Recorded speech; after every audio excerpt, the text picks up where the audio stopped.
Good afternoon. My name is Wolfgang Krosky, CEO of the Pittsburgh Chamber of Commerce, and today we are continuing our series of candidate interviews for different races that are important for residents of Pittsburgh. Today we have a candidate who is running for Contra Costa County Water Board Division 1, and she will have the opportunity to introduce herself. And again, if you'd like to watch a recording of this interview as well as all the other interviews, we encourage you to go to www.pittsburgh.vote. There you can watch the recordings of the interviews, get links to candidates' social media and websites, as well as read bios that have been provided by the candidate. So again, that's www.pittsburgh.vote. So today we have Mariah, who is running for Division 1 of the Contra Costa Water Board. And with that, Mariah, go ahead and introduce yourself and tell everybody a little bit about yourself and what you're currently doing. All right. My name's Mariah Lauritzen, and I'm running for Contra Costa Water District, Division 1.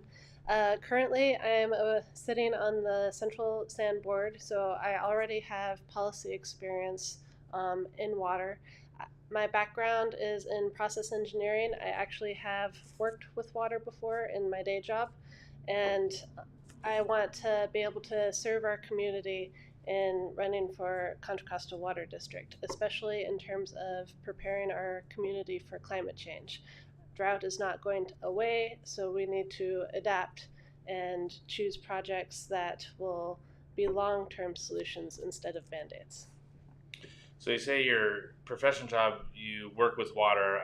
My kids could say that they play and work with water all day, every day. What specifically do you do with water? And because you shared that with me, and I find it rather interesting. So what exactly do you do with water? So when I worked with water, I basically did water treatment for one of the local refineries. Currently, I'm working at in Hayward, and that's for a microchip chemical that is used during the manufacturing process. Okay. But for the water experience I have, it was in water treatment. We treated that water and then discharged it to Seisun Bay. Okay. So currently working at one end of the pipe, and now you want to be a candidate for the other end of the pipe, so to speak. Why the change, or what's the interest there? So one reason why I was so interested in running for Central Sand is because they produce recycled water.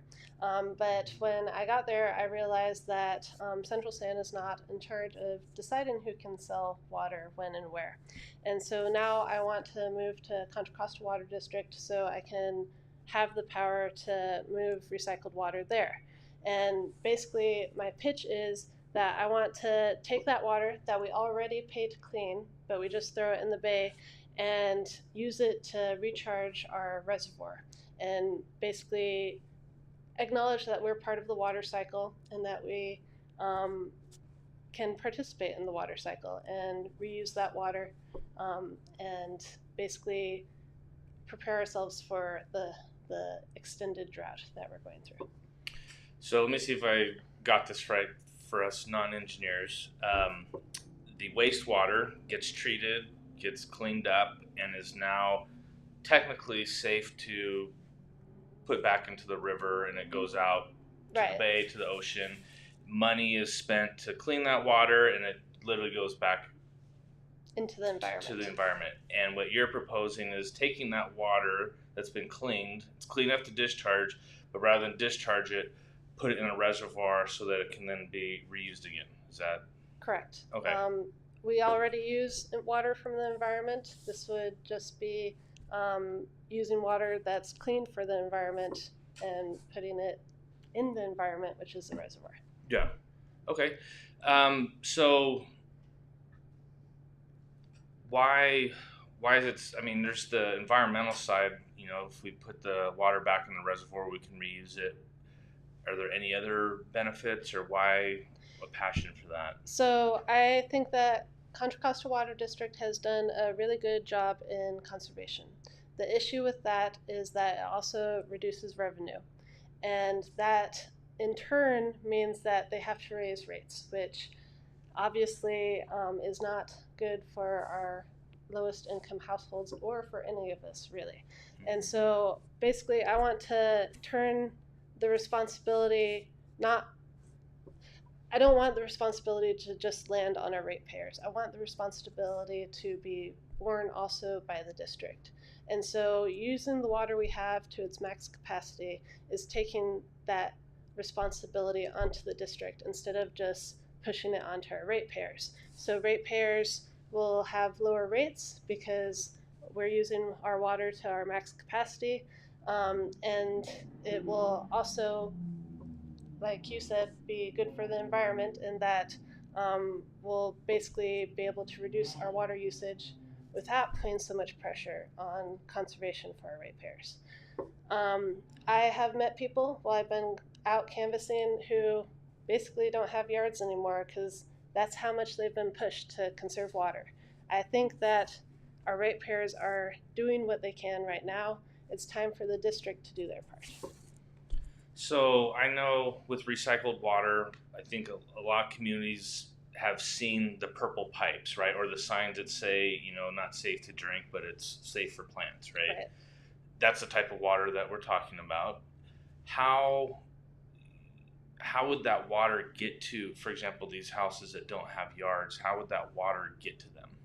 So we put the water into our reservoir, which we draw from to purify at our local plant, essentially.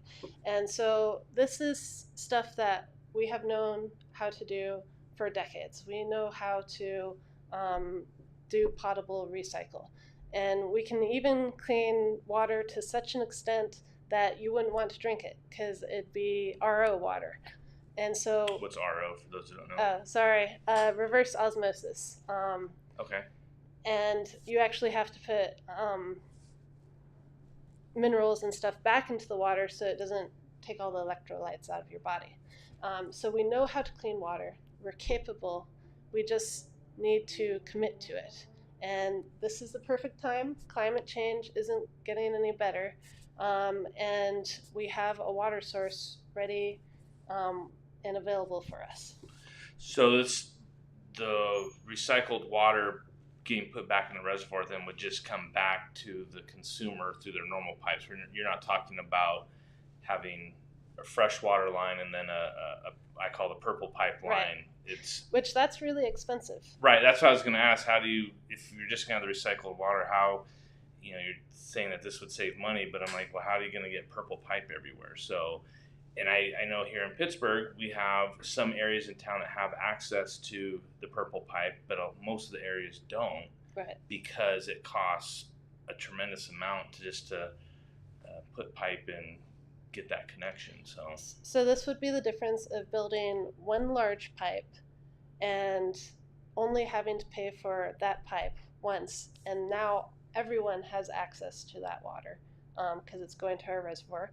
And between having pipes go everywhere, having redundant infrastructure, which obviously would be very expensive and cost prohibitive. So I definitely always want to go the cheapest route because I want to do what's best for the ratepayers. And so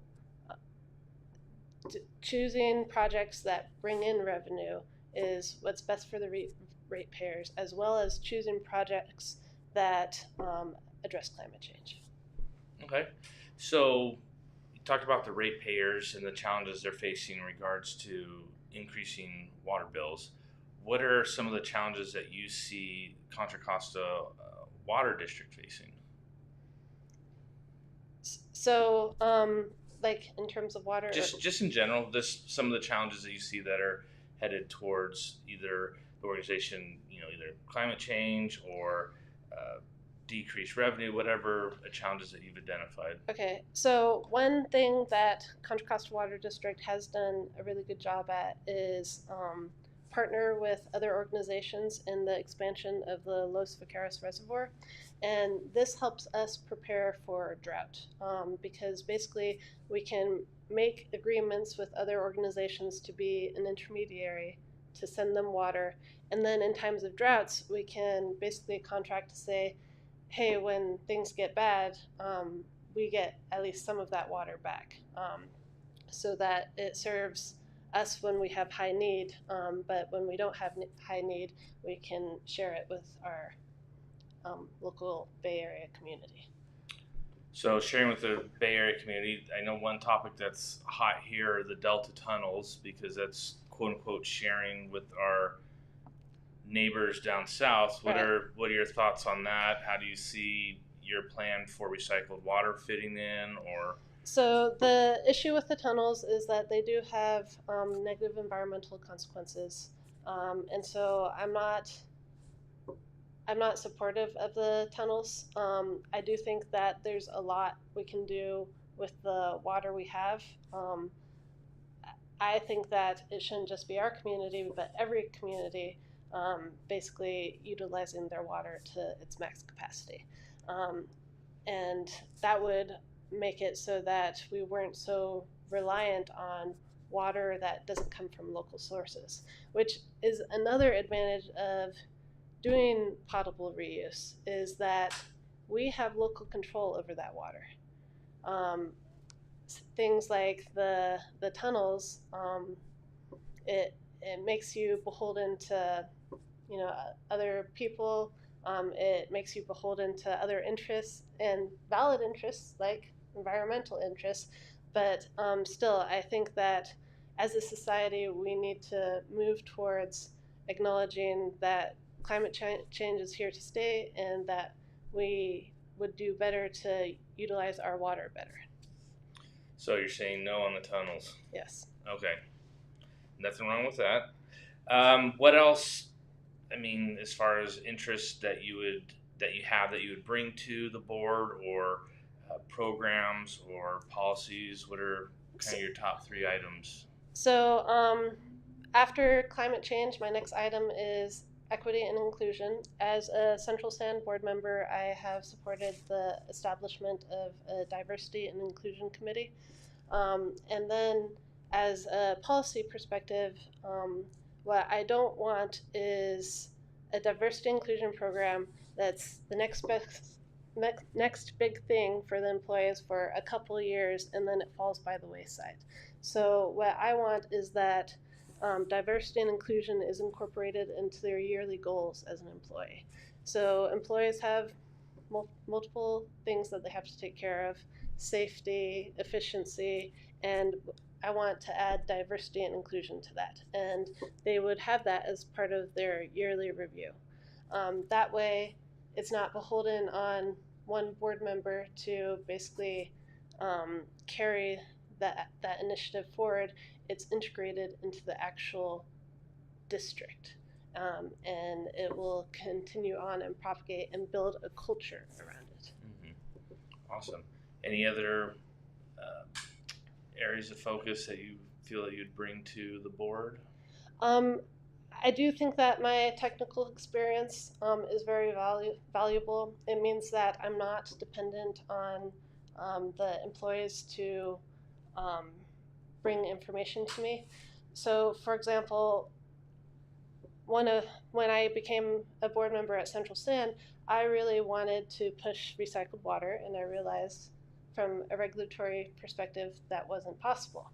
But climate change was still a priority for me, and so instead I pushed net zero emissions goals. That was never a presentation or anything from district employees until I brought it up.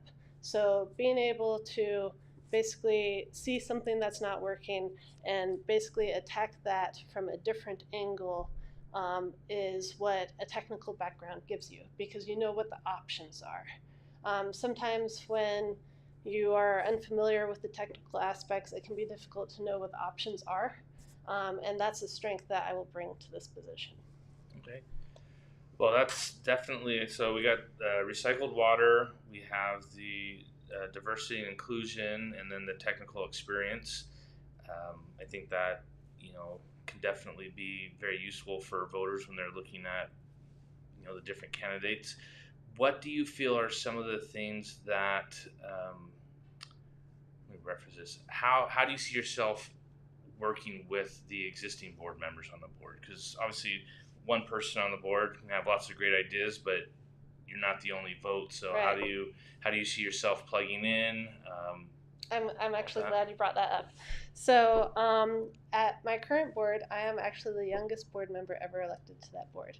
And as you can imagine, that can make people nervous sometimes.